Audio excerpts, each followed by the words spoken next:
Hi, thank you for joining me on this webinar, which is organized by the Malta University Historical Society, and allow me to thank the organizers, of course, for inviting me to deliver this talk. What I will be presenting to you today is material that I have been working on for the past few years. Some of you might remember that way back in 2018, in my other role as a broadcaster, I produced this audiovisual documentary called Maltin Internati fl-Italja, which was aired on television Malta.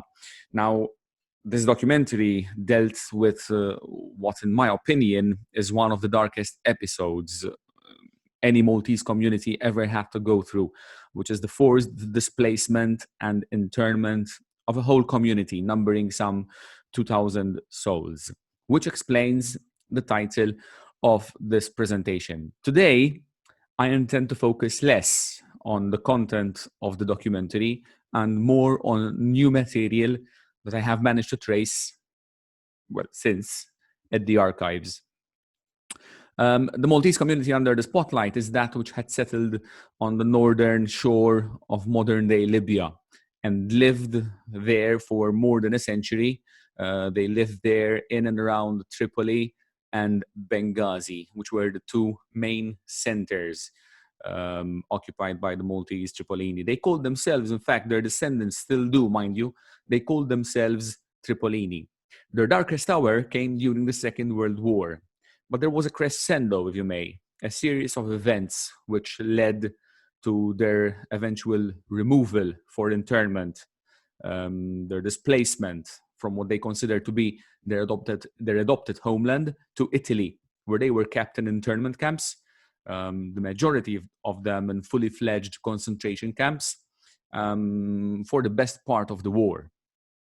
Now, how does Italy come to the picture? Well, to cut a long story short, in 1911, Italy had taken over Tripolitania and Cyrenaica from the Ottoman Empire. These two outlying provinces became part of Italy's young colonial empire, the Oltremare. The Maltese community by 1911 had become one of the largest foreign communities in Tripoli. This, of course, was to change over the next 2 decades or so, as the Italians populated their newly acquired colonies with coloni, Italians who went in search of a new lease of life away from Italy. But more of that later on. A few years ago, I came across these documents from Italian archives. 2 Italian researchers, acquaintances of mine, had been working on the history of the fascist concentration camps and of the mainly Slav internees who were kept there during the war. And among the lists of Slav-sounding names, there cropped up these lists of internees with Maltese-sounding surnames: Cassar, Falzon, Attard, Borch, Camilleri, Meila. I worked on these documents for a while and managed to track down a few of the survivors, and also went to Australia to get their story on record. Now, as it were, one of the former internees had actually gone on record himself, Romeo Cini, who at the time of the war was only 14 years old. He published a book in the early 90s called La Nostra Astoria, Our Story. The problem with this book is that Romeo Cini published it in Australia, where he still lives well into his 90s. And it never really received, the book never really received the recognition it deserves, because only a few thousand copies were ever printed, and just a couple of copies made it to Malta. The book, just as this episode in the history of the Maltese Tripolini, mostly remained within the confines of the Maltese Tripolini community. Now, if you read Romeo Cini and if you speak to any of the Tripolini, you get the impression that these people had become resigned to their fate, that they had been forgotten somehow. The Tripolini I interviewed argued that they hardly received any compensation for what they had been through. They presented petitions individually and collectively, both to the British government and to the Maltese government after the war. Their representatives went to London. They visited Malta. Maltese prime ministers and British foreign and colonial secretaries dealt with their case, but all they got was a pittance. The Italians had it better after the war, they say. One of them even went so far as to tell me, "We are the forgotten lot." Now, the point they try to make is that nobody ever truly recognized the hardships they had to face and the choices they had to make. And I want you to keep in mind this word, choices. In a confidential note drafted in March 1937, the Lieutenant Governor of Malta, Sir Harry Luke, told the Colonial Office how the Maltese cling to their British nationality against their own interests. And again, he wrote, if the Maltese abroad are to be encouraged to adhere to their British nationality, then some solution as to their future seems to be called for.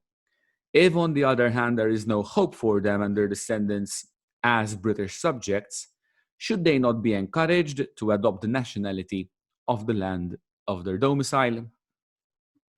Now, in spite of other shortcomings, of which he must have had many, Sir Harry Luke had foresight.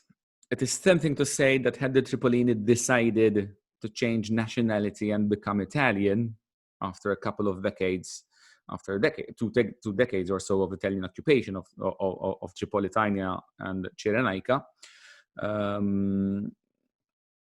as even others before Sir Harry Luke had suggested, of course, way back in the 1920s, then probably the story of the Tripolini would have taken a different course altogether. But as you know, alternative history is not history, so we have to stick to what the documents and what the survivors tell us. And what do the documents tell us? Let's fast forward a few years, and from 1937, just before the war, we'll end straight into the middle of the war. It's August 1943. It's barely a month since Operation Husky, the invasion of Sicily, had started. Mussolini had been replaced by Badoglio at the helm of the Italian government. Italy is still fighting on the side of the Germans, but the Allies are preparing to cross the Straits of Messina. Now, Christopher Eastwood from the Colonial Office in London writes, our only concern is to make sure that the Maltese do not get forgotten. The Allies had been well aware of the scores of concentration camps all over central Italy, holding a variety of civilian internees, mainly Slavs and Jews, but also Italian political prisoners and British and French and American subjects from the world over, including, of course, the Anglo-Maltese from Tripoli, because that is what the Italians called the Maltese of Tripoli, Anglo-Maltese. It was round about this time in 1943 that the British realized that as the Allies were advancing on Italian territory, at some point in the very immediate future, these people could be falling on their lap. They would soon enough, if the war was to proceed as they had planned, these Tripolini, the Maltese from Tripoli, the Anglo-Maltese for the Italians, would soon have to become their responsibility. What are we going to do with them? Shall we leave them to face their own fate? Or shall we help in their repatriation? Now, this is the kind of situation, the dilemma the Allies were faced with at a time when the battle for the liberation of mainland Italy was about to start. The British knew of the presence of the Maltese Tripolini on Italian soil. They had lists that were given to them by the International Red Cross, and the lists, there were also lists drawn up by the Swiss legation or the Swiss embassy in Italy, because it was the Swiss embassy in Italy which took care of British interests in Italy during the war. At now this particular juncture, 1942-43, some 900 Tripolini were being held at the concentration camp of Le Fraschette in central Italy. So far, they had spent 19 months in Italy, 10 of which in this concentration camp. Le Fraschette is located in a mountainous region, a stone's throw away from the town of Alatri in the province of Frosinone. They were among, now remember, I said 900 Maltese Tripolini. They were among 5,000 civilian internees who were held at the camp. The rest were mostly Slav. Hundreds of other Maltese Tripolini were held in other concentration camps, like the ones at Bagno a Ripoli, near Firenze, or Villa La Selva, or Montechiaro Golo Castle in the Emilia-Romagna. Others still were held at detention points in small medieval towns and villages, mainly in the Apennine region of Italy. This was a practice which was kind of peculiar to the Italian regime of internment, not just keeping the internees in concentration camps, but scattering, placing some of them in different villages and towns across Italy, remote villages. There were close to 2,000 Maltese Tripolini detained in Italy. Practically the whole community of Tripolini, bar a few score, had been removed from their place of birth and taken to Italy. Now, the next question beckons, what had they done to deserve such treatment, to deserve internment in the first place? The Tripolini were the descendants of Maltese migrants, a mixture of second, third, fourth, and in some cases, even fifth generation Maltese. They were part of the Maltese diaspora in North Africa and the Mediterranean. They shared a bond with the Maltese Islands, British colony, which made them British subjects by birth or by parentage. The Tripolini spoke Maltese.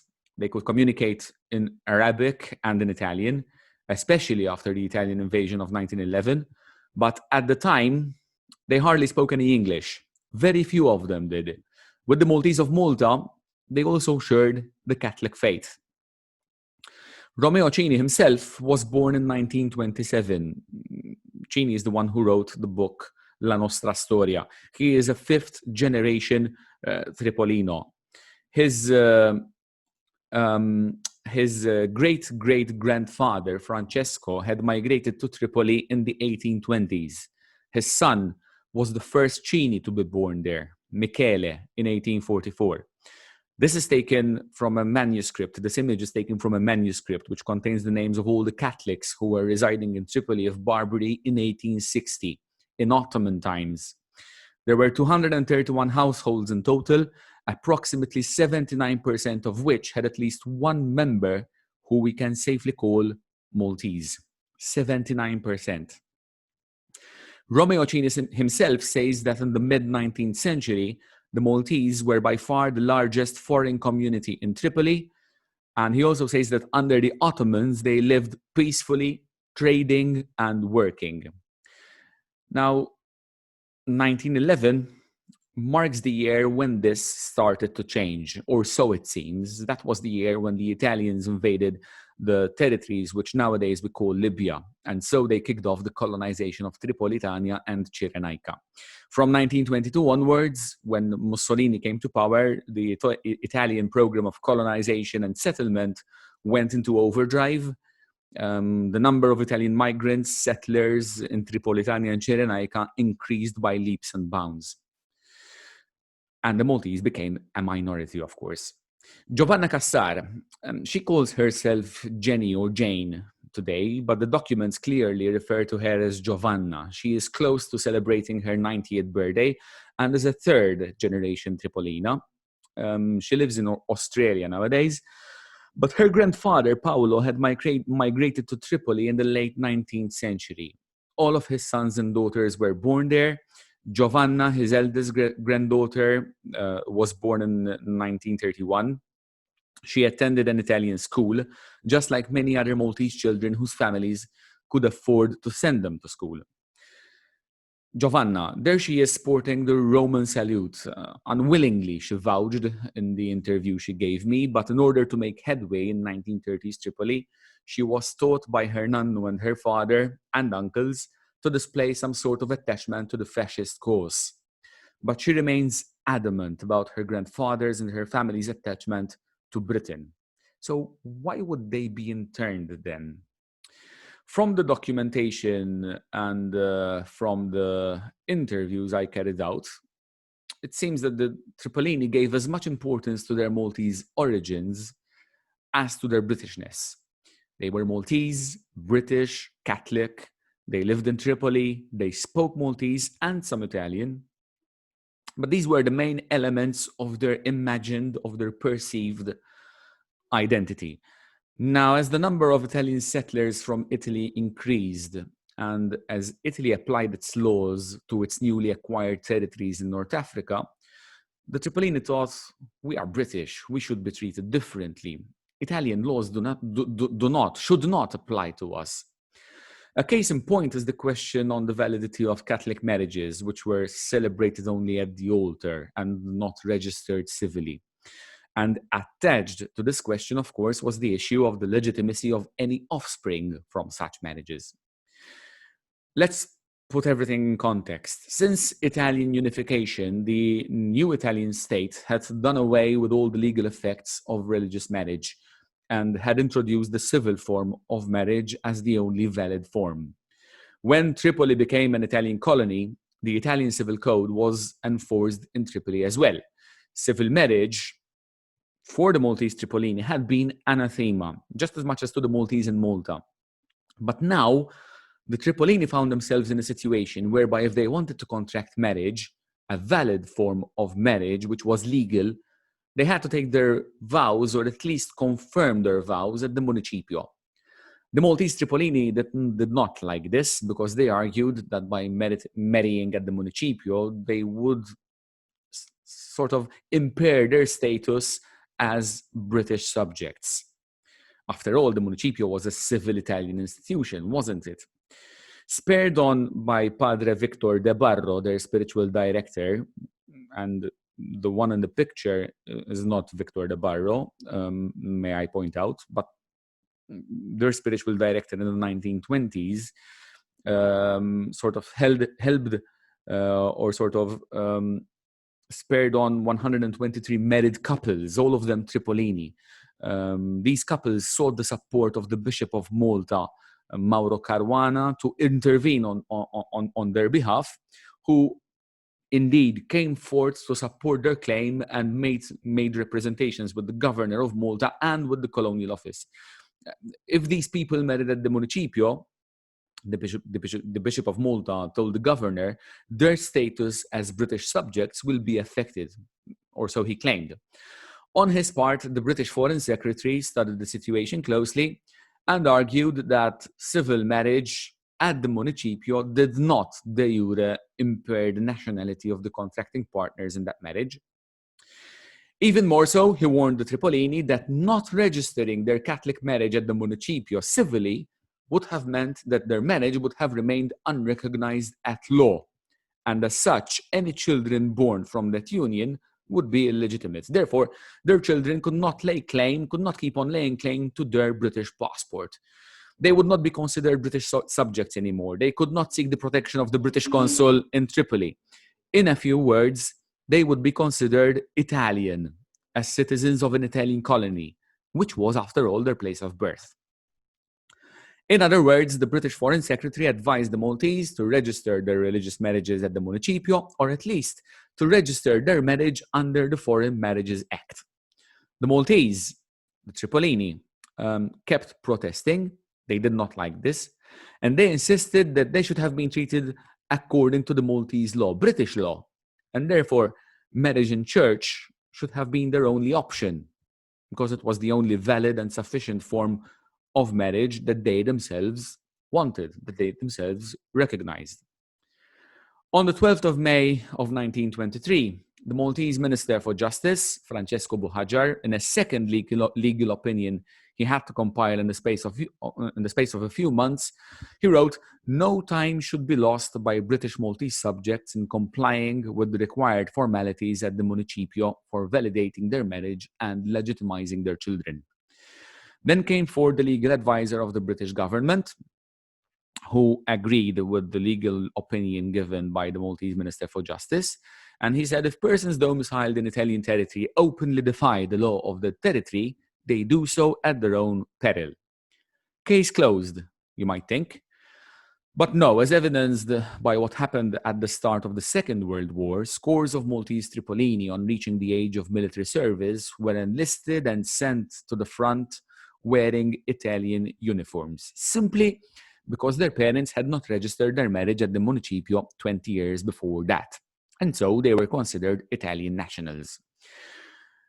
There were other instances, mind you, when the Maltese Tripolini felt discriminated.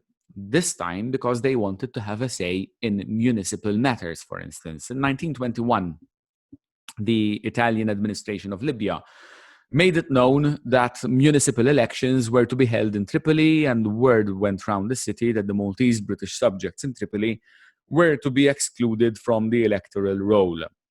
Now, this sparked a war of words in the Nuova Italia newspaper published in Tripoli. I quote from a letter to the editor signed by a Maltese man educated in Italy. Let them, the Italians, he says, let them not forget that the Maltese in Tripoli are proud of their Italian origin. In Malta, they joined in a titanic struggle for the recognition of the Italian language. They deserve very different treatment, he says. Now, this Maltese man who says he was educated in Italy claimed the enfranchisement of the Maltese domiciled in Tripoli because of their ties with Italy. Once again, let me take you back to the previous century, a couple of decades or so after Italian unification. La Legge Crispi, which was promoted by Prime Minister Francesco Crispi and passed by the Italian Parliament. This law defined the people of Corsica, Dalmazia, Trieste, and Malta as Italiani non renicoli. In other words, they were Italians. This law recognized the Maltese as Italians who lived outside the boundaries of the Italian kingdom. These communities of Italians, the Corsicans, the Dalmatians, and the Maltese, were recognized that law as Italians by the Italian state. Supposedly, they also enjoyed the rights of residence in Italy. Now, Malta-born Maltese were considered as Italiani non renicoli, and in the context of the Legge Crispi, all Maltese were to enjoy the right of residence in Italy, including the Maltese who were born in Tripoli, on Italian territory, after 1911. And yet, the Tripolini, with their position on marriage at the Municipio, had made it abundantly clear that they were refusing the status. They'd rather opt out and retain their claim as British subjects, but still, they wanted a say in the internal affairs of their city, of what they considered to be their city, Tripoli. A letter signed by 323 members of the Maltese community of Tripoli which was sent to the British consul in Tripoli in reply to what had appeared in this newspaper in the Nuova Italia. This petition, this letter, testifies to this. They argued that without impinging on our rights to vote in the forthcoming municipal elections in Tripoli, we Maltese British subjects declare and condemn the action of that section of the Maltese for writing, well, not rather that section, that particular person, that Maltese person, for writing what he did in the Nuova Italia. We also declare that the Maltese colony of Tripoli has always borne faithful allegiance to His Britannic Majesty. Never has the colony felt so proud as today to belong to the great British family. It feels like Malta's language question being played out all over again, at the same time as in Malta in the 1920s, but in Tripoli, not in Malta. It was a cultural identity question. From these two situations I just described, it is pretty clear, in my opinion, at least to me, that the Maltese Tripolini played themselves into a corner through the choices, and remember the word choices, the word which I highlighted earlier in this talk, during this talk. The Maltese Tripolini played themselves into a corner through the choices they had made. The majority remained steadfastly loyal to the British Crown. They wanted to be considered British subjects. They wanted to be subject to Maltese laws, even insofar as marriage and succession laws were concerned. But then they wanted to enjoy the same rights as the Italian settlers in Libya. They claimed the right to vote, a claim for which the British consul once again sought instructions from above. And once again, the direction the consul received was not to the Tripolini's liking. The Tripolini could not be supported on this claim to be enfranchised in Tripoli, because that could have led to a claim for reciprocity in the UK, in the United Kingdom, and in other parts of the British Empire. In other words, the Italians living in London could have requested to enjoy the same rights. And the British were not ready to allow that. Ultimately, the Tripolini were excluded from the electoral roll, and they could not vote. Now, to add insult to the injuries already suffered by the Tripolini, the one about the marriages and this one about the vote, the economic and social conditions of the Maltese in general seem to be deteriorating under Italian rule. Not that the members of the Maltese community in general could be considered very wealthy, really and truly, but those who held a particular standing in society were finding it even more difficult to cope. So just imagine the rest of the Tripolini, the painters and the laborers and so on and so forth. No wonder that various reports drafted by the British refer to the destitute Maltese. They refer specifically to the destitute Maltese and to their deteriorating conditions. I will mention just one of these reports because it will lead me straight to another point I would like to make. In September 1933, the British consul in Tripoli drafted a report on the Maltese community there, in which he described the community in general as distressed. While the well-to-do Maltese were only a handful, he said, the working conditions of the rest were poor. According to him, the Italian administration of Libya was to blame. Officially, he writes, the Italians are not ill-disposed towards the Maltese. However, in reality, they treated them as an unwanted alien minority. The report reached the intended recipient, the governor's office in Valletta, but it was also intercepted by the Italian Secret Service and was placed on the governor of Tripoli's desk. 8 months later, the consul was gone, as Governor Balbo himself had desired. He couldn't remain in Tripoli. And as we move on well into the 1930s, the members of the Maltese community of Tripoli had to contend with even more difficult situations, this time brought about by another Franciscan friar and by an increasingly toxic international situation. In August 1934, the Franciscan friar Padre Diego Galdes was chosen to go to Tripoli to tend to the Maltese Catholics there. His choice was approved by the Superior General of the Order in Rome, an Italian. In February 1936, barely 18 months after his arrival, he too was asked to leave, just like the British consul, Mr. Shafi, a few years back. How? And more importantly, why? There is no chart sheet. There is nothing black on white, which testifies to Padre Galdes working against Italian interests in Tripoli. What we do have is, however, a reference to a conversation that was had between Baron Scola Camerini from Governor Balbo's office and Mr. McClelland, the new British consul in Tripoli. During this conversation, Scola Camerini implied that Padre Galdes had dabbled in politics, and the Italians wanted him out. Reports published in the Maltese newspapers of the time suggest that Galdes had reignited the marriage question. It seems that he had also somehow connived to smuggle out of Libya a number of Maltese youths who were born after the Italian occupation. And this he did in order to help them regularize their position and legalize their status as British subjects through naturalization by staying in Malta for a few years. Galdes had to return to Malta in February 1936. He was in fact accompanied by 36 Maltese youths from Tripoli, and they all came to Malta with these stories of persecution and ill treatment at the hands of the Italians.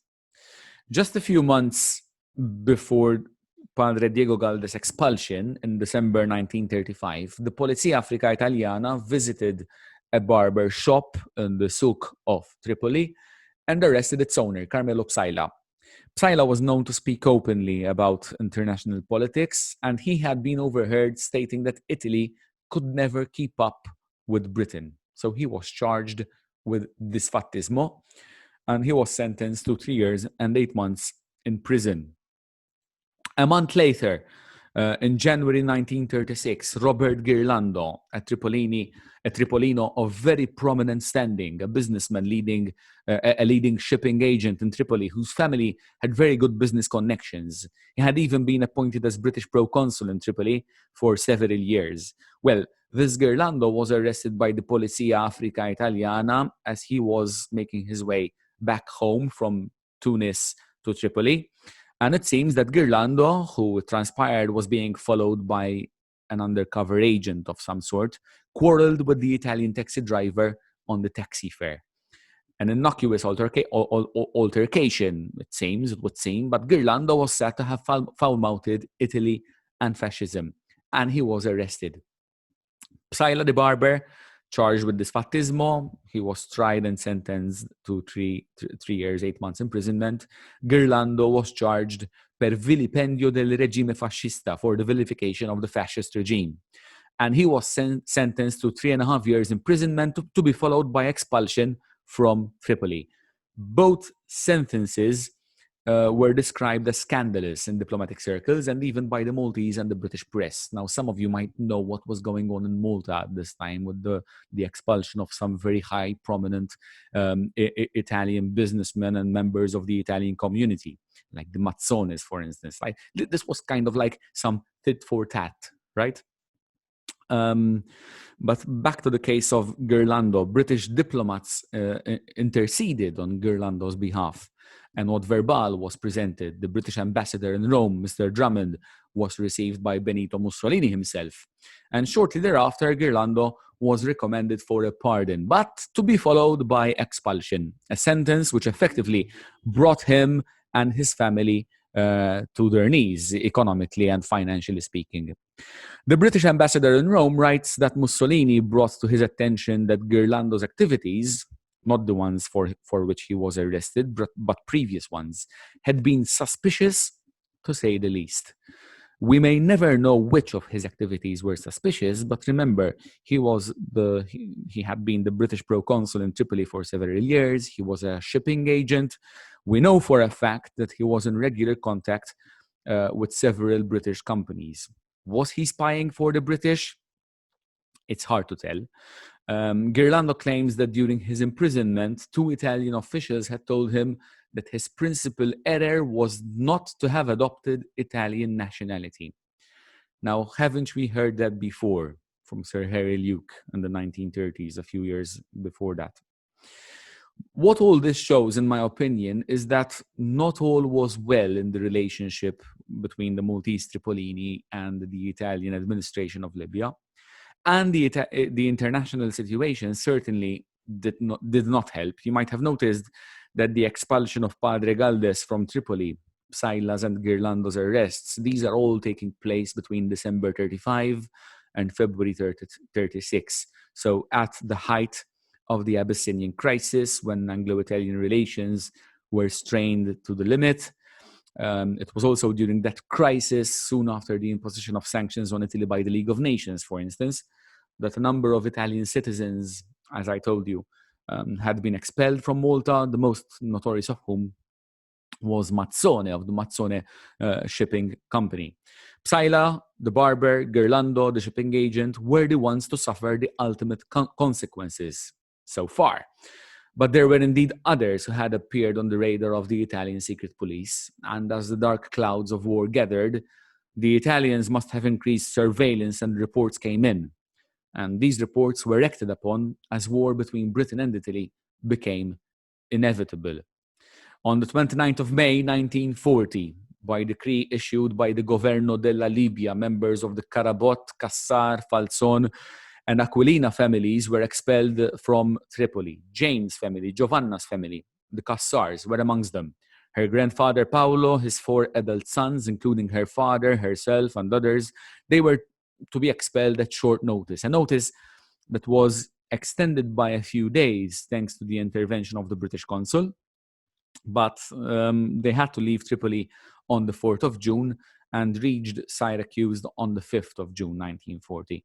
From correspondence sent a year later in 1941 by the Minister for Italian Africa, Attilio Teruzzi, to his counterpart at the Italian Foreign Affairs, we learned that the Cassars had been expelled from Tripoli because they had been suspected of spying and of disseminating anti-Italian propaganda.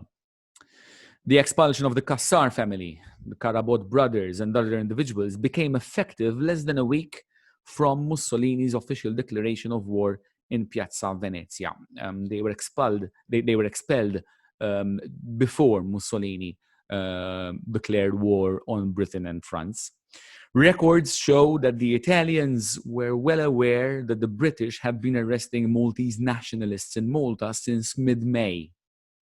The Italian press in Italy and the Italian press in Libya mentioned the arrests of Professor Bonello, the editor of Malta, Eric Mizzi, and these newspaper reports all mentioned the probability of further arrests. It is probable that the expulsion of the first families of Tripolini from Libya was a reaction to the internment of the Maltese pro-Italians in Malta. And that's because it came so soon after what was taking place in Malta. In June 1940, there were other Tripolini who were arrested and interned in Tripoli. Romeo Cini's father, Carmelo Cini, was one of them. He was among 60 Tripolini, all men, who were held in prison for 30 days and were then transferred to a concentration camp at Buerat El Hassoun. They were then moved to Gargaresh, Tajura, Kussabat. They were held without charge, so they were effectively interned on Libyan soil for a total of 20 months between June 1940 and January 1942. January 1942 being the month when the Maltese community of Tripoli, as a whole families, lock, stock, and barrel, but a few, were ordered to leave Libya. The request to transfer all the foreigners from Tripoli to Italy was made by the commander of the Italian forces in North Africa, Governor General Ettore Bastico. There were 7,000 foreigners in total, 1,900 of whom were Anglo-Maltese, the Maltese British subjects. The Governo della Libya said it is necessary to get rid of, to suppress those elements that are capable of espionage, and at the same time to reduce the number of civilians that could get in the way of the military operations. Bastico requested the removal of all the foreigners without distinction. For Bastico, the Anglo-Maltese were foreigners, not Italiani non renicoli. And this, of course, was not in line with what the Home Affairs Ministry had been preaching all along. In fact, the Home Ministry kept insisting that only those against whom there are specific charges will have to be sent to concentration camps. For the majority who are being transferred for generic political reasons, some other kind of accommodation will have to be found, the Home Affairs Ministry had said. For the record, it was in January 1942 that the Maltese British subjects living in Tripoli were informed of the decision of their removal from Tripoli to Italy at 24 hours notice. Their transfer to Italy occurred over 2 days between the 18th and the 19th. In total, 1,418 Maltese and a few Jews and a few Greeks made the voyage across the Mediterranean in 3 shiploads. Others must have made the voyage on other dates, of which records of which are yet to surface. From the lists of the Maltese held at various concentration camps and detention points, I have managed to identify 1,700 different individuals, all of them Tripolini, all of them British subjects. There are also references to 64 newborns who were born during their parents' forced stay in Italy during the war, mostly in the concentration camps of Le Fraschette and Fossoli, but even at Castelvetro and Castelfranco, at Bagno a Ripoli near Firenze, and a host of other camps all across Italy. Others, of course, were born in the hospitals at Alatri or Carpi during internment, of course. Today, I made it a point to avoid going into detail about the situations I had already described in my documentary for Television Malta.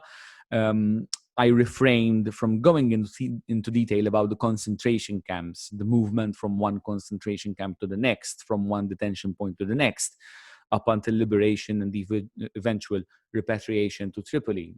Today, I try to amplify on some of the reasons, as they appear to me, as to why and how all this happened. But let me end this talk on a similar vein to that with which I started. Allow me to bring to your attention once again Christopher Eastwood's minute about the Maltese, that minute in which he had stated that the Maltese must not be forgotten. That was July 1943. The reply to that statement to Eastwood's statement had come as swiftly as the technology of the time allowed. In fact, it was in October 1943 that another official from the colonial office told Eastwood in no uncertain terms that the return of the Tripolini to Malta en masse would not likely to be welcome to the people of Malta, because Malta was overcrowded, unemployment was rife. Just after the war, Malta would need rebuilding. Malta couldn't even support its own people, let alone the sons and daughters of its migrants. And this position was to be repeated now and again by successive Maltese governments and British governments responsible for Malta up until independence. By then, the Tripolini had already made another choice. As Libya became independent in 1951, short of any help from the British and the Maltese, the Tripolini moved on to the next phase of their community's migration saga. Australia beckoned for most, others sought pastures anew in the United Kingdom and in Canada. For some, Italy was right round the corner, funnily enough. Eastwood had asked his peers not to allow the Maltese to be forgotten. Well, let us say we rediscovered them 75 years late. Once again, thank you for watching this. And a big thank you to the Malta University Historical Society for hosting this webinar. It's been a pleasure.